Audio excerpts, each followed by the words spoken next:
Hello, Grace and friends. I'm wearing my Chisholm Scottish plaid here in Scotland, and I'm ready to present you with this video walkthrough of your Girlfriends in UK proposal.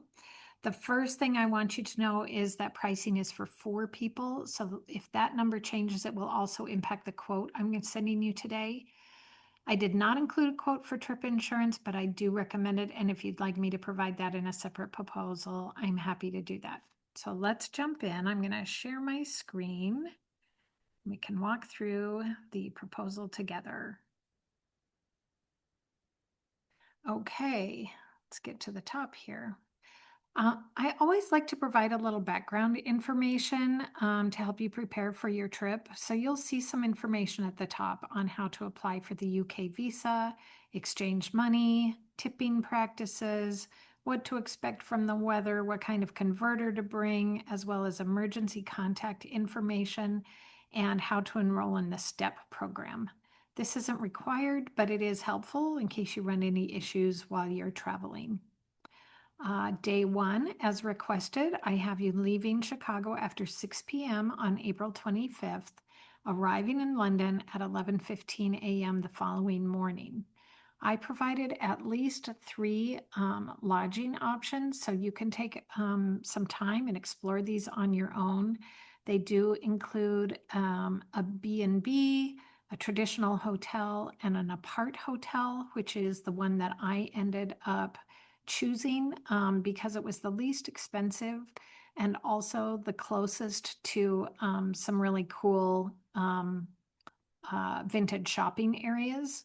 Um, but you can take a look at all of these pictures and just kind of go through and see what the properties look like and view those on your own. There are lots of things to see and do in London on your first day. I do encourage you to take some time to adjust to the new time zone when you arrive. And I did also provide some gluten-free dining establishments not far from your hotel within walking distance. So on Monday, April 27th, I'm proposing 2 different options. You can take an all-day tour of Stonehenge and Bath. And yes, Nettie, it is a coach bus, probably with some old people on it. But this way you can maximize your day and not spend half the time figuring out which train you want to take, and when it leaves and when you need to get back for the last train. Everything will be taken care of for you, and it's just one day. The other option would be a short to spend more time in London. And so I thought maybe since your hotel is up near Hyde Park, you'd like to take a guided bike tour of the royal palaces in the area. And you could follow that up with high tea at Kensington Palace. Again, and you could probably reverse these two. You could do high tea in the morning and the bike ride in the afternoon. To avoid a really long train ride to Edinburgh, I have you checking out of the Wild apartment on Tuesday and catching a train to York, which is 2 hours away. York is this ancient Viking settlement with medieval walls that you can literally walk on. And train travel will allow you all to enjoy the trip with one another, getting to see all of the sights along the way. And then you don't have to pay that astronomical drop-off fee when you rent a car in London and return it to a completely different country. So, also because you can't check into your hotel until 4 p.m., I thought, why not drop your luggage off and go on a little walking tour of York, where they also include a taste of chocolate. You could do this on your own as well. I just thought, if you're looking for something to do until your hotel is ready, I will, of course, request early check-in, but that is up to the hotel. I can't guarantee that. So here again are a couple of different, oh no, I did not provide options here. I'll tell you why in a bit. Okay, just one night in York. The next day you're checking out. Another train to Edinburgh. This one is about 1 hour and 30 minutes. Lots of things to see and do in Edinburgh again. But while you are waiting for your hotel room to be ready, drop off your luggage. And here's another walking tour that will take you along the Royal Mile, which is where all of the shopping is. And then a ticket to Edinburgh Castle. Again, something you can do on your own. You don't have to pay for it, but I just blocked it in here in case that is something you want to explore, and you can see all the places that the tour is going to go. Okay, and then I have you checking in at the Ten Hill Place Hotel. This is actually a hotel. Again, lodging options right here, which include a private home, another Wild Apart Hotel, and then the Ten Hill Palace Hotel, which in this case was the least expensive property. So that's the one that I have as a placeholder here. More gluten-free dining options in Edinburgh. Okay, so then I will remind you also that I can research Airbnbs, but I am not allowed to book them.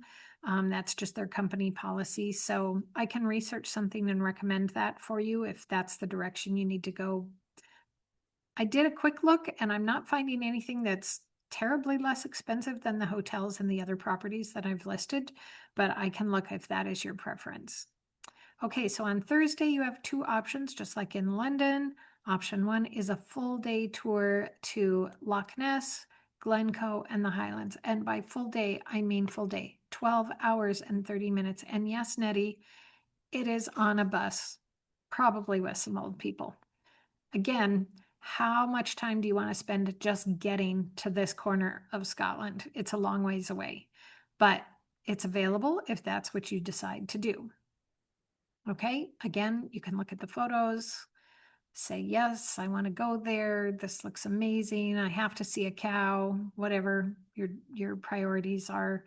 This tour will take you along those ways. Or you could take a shorter tour. It's still a full day tour. It's 8 hours, but it will take you to all the fishing villages and the small coastal towns all the way up to St. Andrews. And you would have a little more time in each of those destinations should you decide to take that tour instead. And then Friday is your last full day in Scotland. And I thought, well, gosh, you need to take an Old Town food and drink tour and just enjoy some of the Scottish cuisine. They're not known for that, but still, it's kind of a fun thing to do.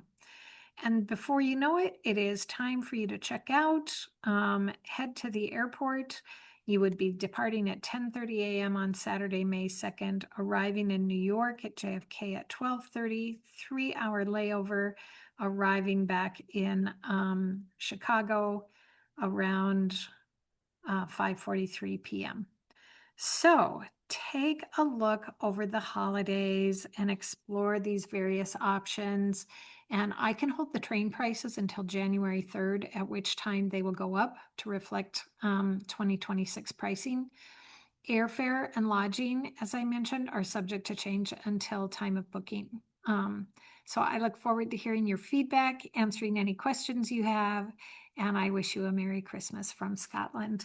We'll talk soon. Bye-bye.